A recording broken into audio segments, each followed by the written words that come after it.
तो हेलो प्यारे स्टूडेंट्स, कैसे हैं आप लोग। उम्मीद आप लोग मज़े में होंगे, मस्त होंगे। मैं पांडव सर हर दिन की तरह आज भी आप लोगों के चैनल पर स्वागत करता हूं। आज की इस वीडियो में हम लोग पढ़ने वाले हैं बिहार बोर्ड की क्लास 10th का मैथमेटिक्स में 7वां चैप्टर निर्देशांक की ज्यामिति। हालांकि ये आपके क्लास 10th का चैप्टर 7 का ये प्रश्नावली 7.2 के सवाल नंबर 8 है। इससे पर जितने भी प्रश्न थे और उससे संबंधित थ्योरी थे, सारी चीज़ को हम इसी वीडियो में कवर कर चुके हैं। जो भी ये स्टूडेंट उन्हें नहीं देखे हैं, आप हमारे इस चैनल के प्लेलिस्ट में जाकर एक तरफ से सारे वीडियो को देख सकते हैं, क्योंकि हम वहाँ पर पार्ट वाइज करके सारे वीडियो को अपलोड कर दिए। साथ ही साथ आप लोगों के लिए एक छोटी सी जानकारी है। आप इस वीडियो में जो कुछ भी देखते हैं और आप चाहते हैं कि इसका पीडीएफ नोट्स मिले, इसका पीडीएफ नोट्स भी हमारे टेलीग्राम चैनल पर अवेलेबल है। आप चाहो तो इस वीडियो के डिस्क्रिप्शन में जा करके भी टेलीग्राम लिंक से डायरेक्ट ज्वाइन हो सकते हैं और पीडीएफ का लाभ ले सकते हैं। तो चलिए आज का क्लास स्टार्ट करते हैं। सवाल नंबर आपके सामने 8 में कहता है, यदि ए और बी, ध्यान सुनना, हम बार बार अपने क्लास में बताता रहता हूँ कि प्रश्न को ही बढ़िया से समझिए, क्योंकि प्रश्न समझोगे तो आपके अंदर एक कॉन्फिडेंस आएगा कि हमें कहा क्या जा रहा है और निकालना क्या है। ये समझना बहुत ही ज़्यादा ज़रूरी है। क्योंकि देखो एक बात बताओ, अगर हम कोई चीज़ समझेंगे नहीं तो जवाब, इसका मतलब हम बकलोल की तरह कुछ भी जवाब दे रहे हैं। जवाब देने से पहले हमें मालूम भी होना चाहिए कि हम जवाब किसका दे रहे हैं। भाई सिर्फ आंसर मिला देने से नहीं होगा कि किसी ने सर जी ने ऐसे से बताया हम अब ऐसे से बना देंगे। नहीं, गहराई से पहले प्रश्न को समझो। आप प्रश्न समझने के बाद उसका जवाब अपने अनुसार से दीजिए। यदि ए और बी क्रम से इतना और इतना हो, मतलब समझिए ए है और ये क्या आपका बी है। यदि ए और बी क्रम से इतना और इतना हो तो बिंदु पी के निर्देशांक ज्ञात कीजिए। बिंदु पी के निर्देशांक ज्ञात कीजिए ताकि वो ए पी जो ए पी वो 3/7 इंटू ए बी हो। तो पी रेखाखंड ए बी पर स्थित है। अच्छा, ये तो मालूम कन्फर्म हो गया कि पी जो है ए बी पर ही कहीं है। ए बी पर ही क्या है, कहीं पर पी है, और उस पी कहीं क्या निकालना है, निर्देशांक बिंदु। यानी आपको अनुपात मालूम करना पड़ेगा। जैसे अनुपात मालूम होगा तो विभाजन बिंदु का कैसे निर्देशांक निकालना, एक्स के लिए सूत्र पढ़ाए थे, वाई के लिए सूत्र पढ़ाए थे। बस आपको अनुपात मालूम होना चाहिए। पढ़ाए थे कि नहीं? तो सीधी सी बात है, क्या हुआ तुमको, नाक मुका टेढ़ा कर रही है, ध्यान दीजिए। हाँ, तो यहाँ पर इसको हम क्या करने जा रहे हैं, हल करने जा रहे हैं। देखिए सबसे पहले मान लेंगे थोड़ा सा, माना कि बिंदु ए जो वो क्या है भाई, -2 कॉमा में -2 है ना जी। और बिंदु बी जो वो कितना है, 2 कॉमा में -4 है ना जी। तथा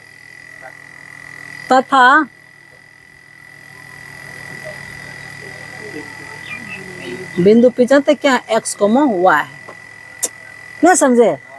बिंदु P जो x, y है और P का ही निर्देशांक ज्ञात करने, हमें x का मान निकालना और y का मान निकालना। x के लिए सूत्र आपको मालूम है, y के लिए सूत्र मालूम है, लेकिन सूत्र होता है x बराबर mx2 प्लस nx1 बटे में m+1। भाई m और n जब तक मालूम नहीं होगा तो सूत्र कोई काम में करने रह जाएगा। तो ये अनुपात मालूम करना पड़ेगा। अब अनुपात तो मालूम कर लेंगे, उसके लिए कुछ टेक्निक हमको दे दिया है। देखिए, अगर मान लीजिए यहाँ पे ऐसे करके कोई रेखाखंड बनाएंगे, ये ए है आपका, ये आपका क्या था, बी था, और ए का जो निर्देशांक को हम सबको मालूम है क्या है, -2 -2, और बिंदु बी का जो निर्देशांक होता क्या, 2 -4, यही था। अब कहीं पर इसमें जो बिंदु पी है वो क्या है,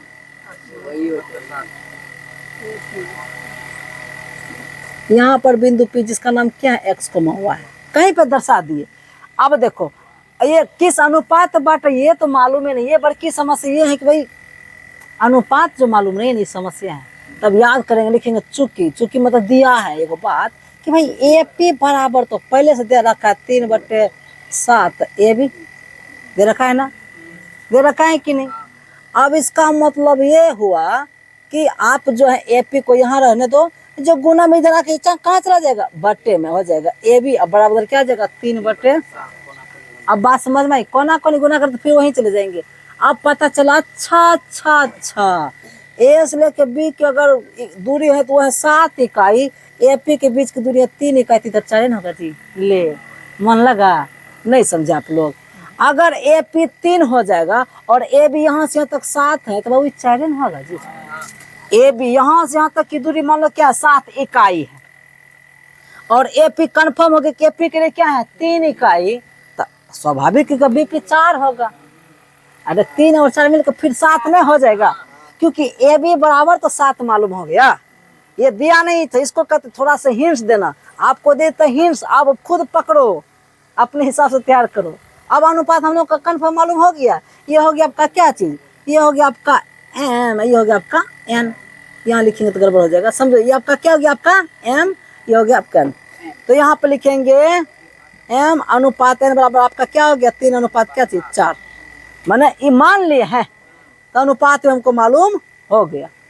नहीं समझे मेरी बात? जब अनुपात मालूम हो गया, लिखेंगे 1 मिनट, इसलिए अनुपात बराबर क्या आ जाएगा 3 अनुपात 4 आएगा जी। इसी में आप एगो को एम कहते, एगो क्या कहते हैं एन कहते हैं। हाँ, आप कोई प्रश्न पूछ रहे थे हमसे। 3 अरे भाई साहब, एपी ये जो गुना में तो उधर इस बटे में चला गया, उधर 10 का 10 रहा, कहीं कुछ नहीं किए हैं। ये जो है 7/3 तो है कि जो गुना तो उधर इधर आकर बटे में नहीं चला जाएगा, बस 10 का 10 पता चला। अच्छा ये एपी के लिए 3 है, ए बी के लिए 7 है, बात समझ में आई? हमने तो सिर्फ गुना वाला को उठा के इधर भेज तो बटे में चला गया, ये 10 का 10 वहीं पर आ रह गया, 4 कहाँ से आया? अब पता चला कि ए बी बराबर यहाँ से यहाँ तक टोटल दूरी कितना है 7 है, और उसमें ए पी जब 3 मालूम हो गया तो इधर 4 ना बचा होगा, ये अपन माइंड से। ठीक है, चलिए आप लोगों का अनुपात भी मालूम हो गया। अब अनुपात भी मालूम हो गया तो बोले बिंदु पी के एक्स और वाई का मान निकालेंगे, और एक्स वाई का मान कैसे निकालता आप सबको अच्छी तरह से मालूम है। ठीक है,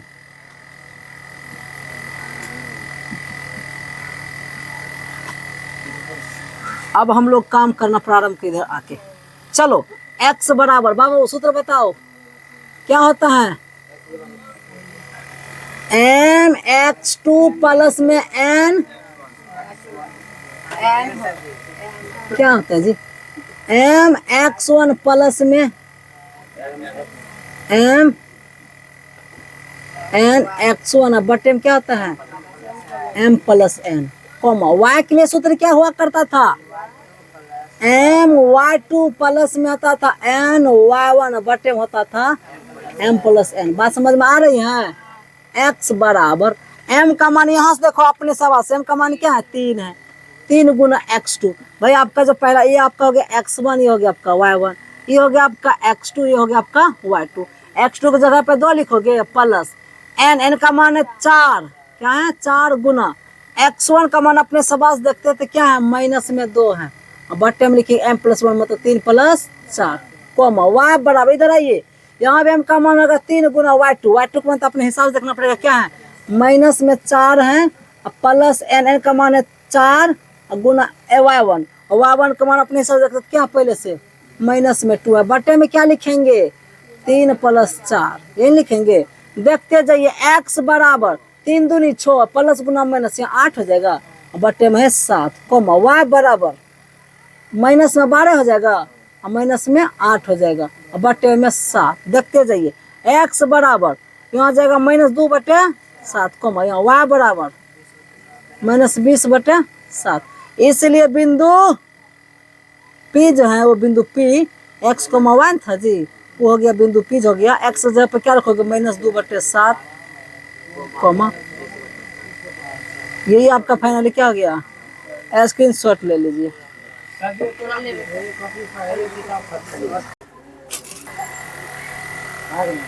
अब 9 नंबर का सवाल है, बिंदुओं A और B को जोड़ने वाली रेखाखंड AB को 4 बराबर भागों में विभाजित करने वाले बिंदुओं के निर्देशांक ज्ञात कीजिए। सवाल बिल्कुल आसान, बस थोड़ा सा ज्यादा मेहनत करना पड़ेगा। क्यों? क्योंकि इस बार 3 को निर्देशांक 3 गो जो है विभाजन बिंदु होगा, तो 3 बार आपको मेहनत करना पड़ेगा। 3 बार 4 भागों में बटा है तो 3 गो विभाजन बिंदु होगा।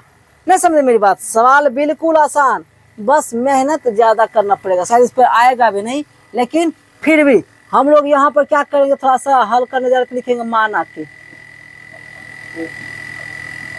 माना कि ए जो है मैं ये देले है जी नहीं जी। अभी जो कितना है 2,8 है ना है। काहे ला मान रहे झूठों से।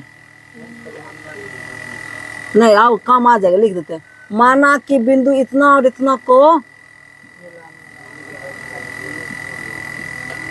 मिलाने वाली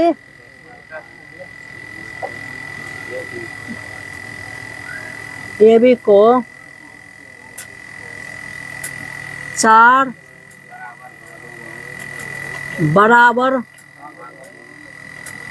भागों में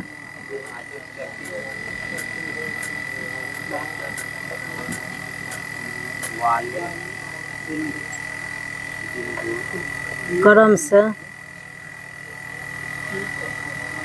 पी क्यू तथा आर है। चलो ये मानना जरूरी है था ना समझे। माना कि ए और बी को मिलाने वाली रेखाखंड ए बी को 4 बराबर भागों में जो बांटने वाला बिंदु कौन है? पी क्यू आर है। मतलब यहाँ से लेकर यहाँ तक अब चित्र बनाइए, ठीक है। यहाँ पर ए है जिसका नाम क्या है -2 कोमा में 2। यहाँ पर बी है जिसका नाम क्या है 2,8। ये को यहाँ पे 4 बराबर भागों में बांटने को यहाँ पर पहले बीच में बांट देते हैं यहाँ पर, ठीक है। नहीं समझे मेरी बात। यहाँ पर समझो क्या है पी है, यहाँ पर क्यू है, यहाँ पर आर है। इसमें एक्स वाई नहीं देंगे क्योंकि तीन तीन बार एक्स वाई होगा। तो यहाँ पर क्या कब तीनों का अलग अलग क्या करना आपको निर्देशांक निकालना है। अब बिंदु पी का अनुपात जो होगा जानते क्या होगा? होगा 1 अनुपात इधर से 3। अब बिंदु क्यू का जो निर्देशांक होगा इधर से होगा इधर से 2 इधर से 2, तो 2 अनुपात 2 कट जाएगा कितने 1 अनुपात 1। ये मध्य बिंदु हो गया तो उस संक्षेप सूत्र का प्रयोग कर लेना। जब यहाँ पाएगा इधर से 3 उधर से 1, बस काम आसान है। ये तो x1 y1 ये तक का x2 y2। अरे भाई साहब ये आपका x1 y1 हुआ, ये आपका क्या हुआ x2 और y2। इस सब में xy है। तो एक बिंदु था तो xy लिख देते थे, इस बार 3 हुए तो xy नहीं लिखेंगे। मने मन जानना है कि सब के लिए xy ही निकालना है। बिंदु p के लिए भी, बिंदु q के लिए भी और बिंदु r के लिए। बोले ज्यादा मेहनत करना पड़ेगा। सवाल बिल्कुल क्या है आसान है। अब थोड़ा लिख के सॉल्व करेंगे। ऐसे लिखेंगे बिंदु P के लिए खुद बता आप लोग क्या आ जाएगा। बिंदु P के लिए जो अनुपात होगा वो होगा, अन्यथा लिख के डेस लगा दो कि आप बिंदु P के लिए काम करना प्रारंभ कर दे। तो बिंदु P के लिए जो अनुपात है, अब इधर देखो अनुपात कितना है बाबू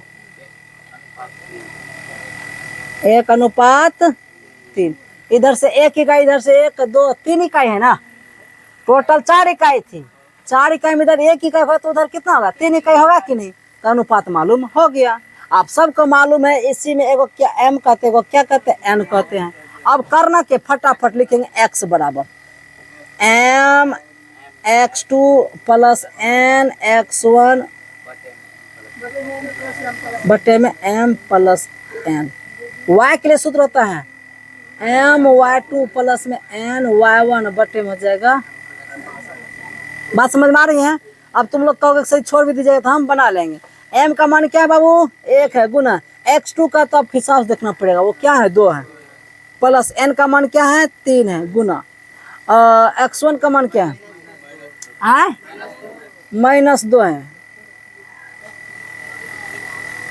बटे में क्या लिखेंगे 1 प्लस 3 कोमा y बराबर इधर आइए 1 गुना y2 का मान क्या है 8 है, प्लस n का मान क्या है 4 है 3 है गुना क्या है 2 है खाली, बटे में लिखेंगे 1 प्लस 4।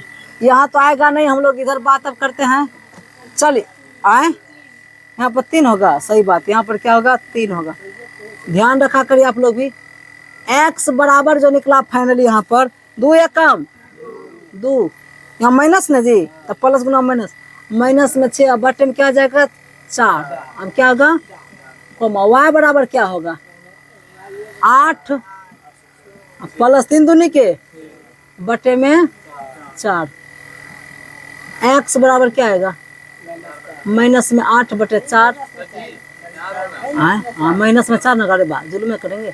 y बराबर क्या होगा 14 हो जाएगा जी, 14 बटे 4। ये भी कटेगा ये भी कटेगा।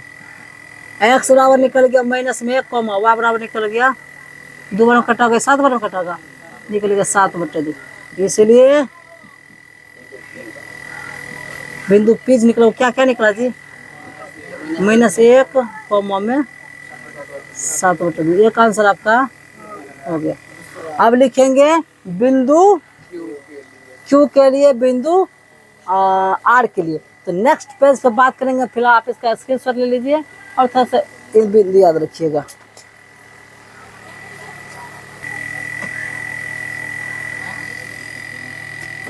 बिंदु क्यू के लिए, अब जब बिंदु क्यू के लिए चल रहे हैं तो बोलिए इस बार अनुपात क्या होगा? अनुपात होगा 2:2, क्योंकि उधर से 2 है, इधर से 2 है, ये तो कट जाएगा जी, कट जाएगा तो 1:1। 1:1 तब आता है जब वो बीच में होता है।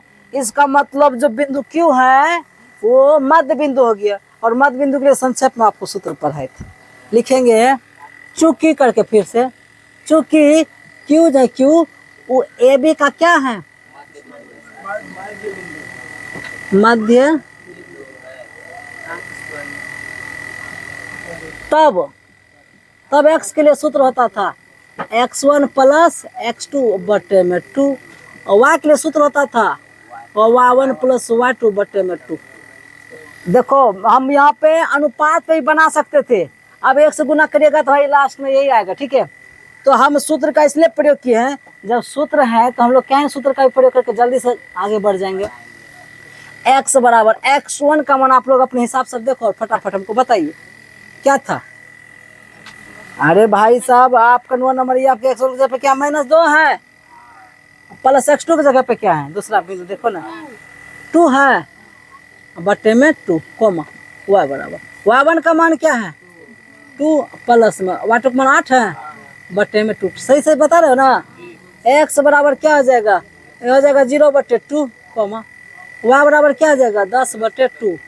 कट जाएगा ये बोला, तो x बराबर निकल गया 0, y बराबर निकल गया 5। लिखेंगे इसलिए बिंदु क्यू जो निकला क्या निकला? 0,5। लो ये भी आपका क्या हो गया आंसर। एक और बिंदु बचा है, लिखेंगे बिंदु आर के लिए। इस बार जो अनुपात होगा जानते क्या होगा? 3:1 होगा। अब गौसरी कैसे? अरे जो था बिंदु क्यू तो इधर न था, इधर 1 टुकड़ा तो उधर 3 टुकड़ा हो जाता था, इसलिए हो जाएगा 3:1। अब ये हो गया आपका m, ये हो गया आपका n। लो x बराबर सूत्र होता है, x बराबर सूत्र होता है mx2 + nx1 बटे में m + n। देखो नहीं भी सूत्र लिखेंगे तो भी काम हो जाएगा, लेकिन हम सूत्र इसलिए लिखते हैं कि लिखते लिखते याद होता है। my2 तुम भी लिखा करो, तुम लोग भी। ny1 बटे में क्या लिखेंगे? m + n। अब मान रखना शुरू करो। m का मान है 1, सॉरी 3 है गुना x2 का मान तो आप यहाँ से भी देख सकते क्या 2 था, प्लस n का मान है 1 गुना x1 का मान क्या -2 था जी? है बोलो जी, कहाँ पे? यहाँ पर x2 का मान क्या अपने सवाल से देखो ना, x2 का जो मान है -2 है। तब आप लोग ध्यान देते हैं, कोई नहीं देता चुट्टान को। उसके बाद क्या हो जाएगा? यहाँ पे क्या होता है? x1 का मान क्या है? 2 है बटे में 1 + 3। कुछ विद्यार्थी कुछ करे, क्या हुआ? x2 का मान सिर्फ 2 है जी, सिर्फ 2 है। यहाँ पर क्या होगा?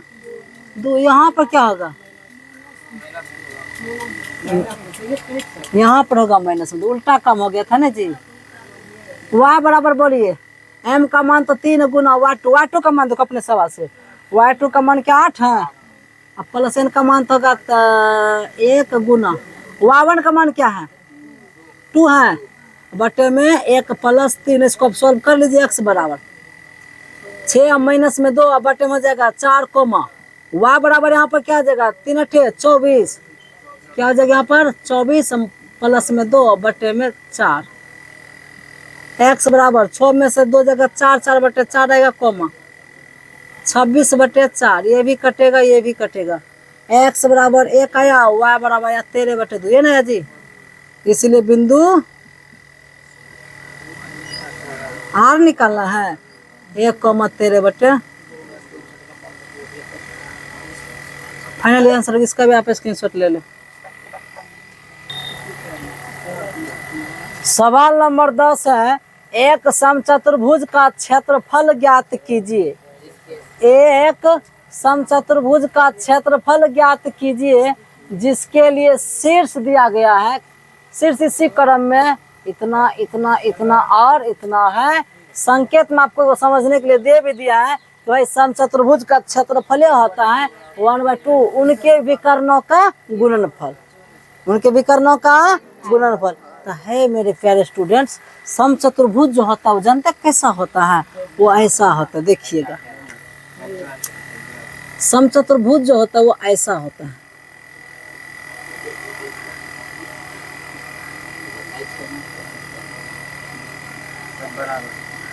सब भुजा क्या होती हैं, बराबर होती है। अच्छा बिंदु इसका नाम ए है, तो ये क्या है जी 3,0। अच्छा बिंदु बी क्या है 4,5। अच्छा बिंदु सी क्या है -1,4। अच्छा बिंदु डी क्या है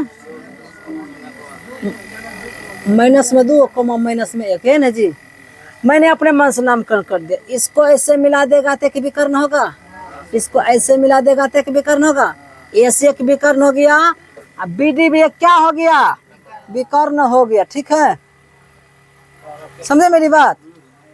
थोड़ा सा स्टॉप करिए तो चलिए। तो देखिए यहाँ पर हमने समचतुर्भुज बना दिए और समचतुर्भुज की चारों भुजा बराबर होती है, लेकिन कोई भी कोण 90 डिग्री का नहीं होता है। और समचतुर्भुज का जो विकर्ण होता है, लेकिन वो दोनों एक दूसरे को 90 डिग्री पर प्रतिच्छेद करता है। बात यहाँ तक समझ में आ गई। तो अब देखो समचतुर्भुज का सूत्र होता है 1/2 उनके विकर्णों का गुणनफल।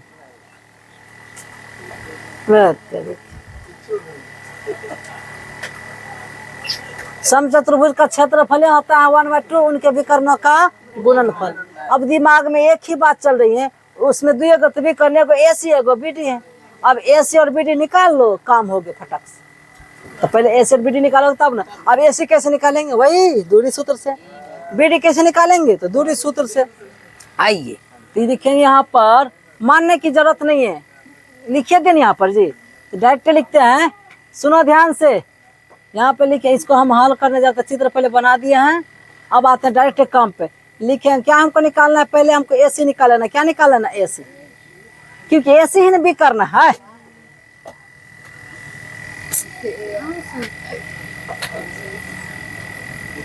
विकर्ण एसी बराबर √100। सूत्र तो वही होगा x2 - x1 का whole square plus y2 - y1 का होल स्क्वायर। ठीक है, AC is equal to √100। x2 जब आप AC को ताक रहे हैं तो ये हो गया x1 बराबर, ये हो गया आपका x2 y2 -1 घटा x1 का स्थान पे क्या है 3 है, इसका आप स्क्वायर कर दो, प्लस y2 का मान यहाँ पे क्या है 4 है, घटा y1 का मान पहले से 0 है। बात समझ में आ रही है। AC वाला √100 -4 का स्क्वायर करोगे, यहाँ भी 4 का स्क्वायर करोगे, AC बराबर क्या होगा √100 16 प्लस 16 होगा जी, 16 32 हो जाएगा जी। इसका वर्गमूल निकालो क्या आएगा, अरे 32 का वर्गमूल निकालोगे ना तो 4 और 2 आएगा। ठीक है, AC निकाल ली। वीडियो में कट नहीं हो रहा, दिख रहा है। चलिए अब जो है हम लोग आते हैं, अब हमको BD निकाल लेना है। सूत्र लिखने की जरूरत, BD निकालेंगे तो आपकी होगा x1 y1, होगा आपका x2 y2। तो -2 में से -4 को घटाएंगे, स्क्वायर करो, प्लस y2 का मान क्या अपने हिसाब से देखो -1 है, -1 घटा -5, इसका स्क्वायर करोगे दोनों जुट का जाएगा -6, 6 का स्क्वायर 36 हो जाएगा, प्लस हो जाएगा -6, 6 का 36 हो जाएगा।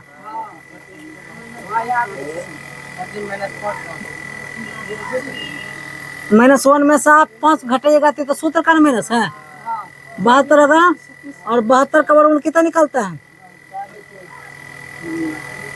उसका वर्गमूल निकलता है 6√2। कितना निकलता है? 6√2। अरे निकालिएगा आप लोग फुर्सत से।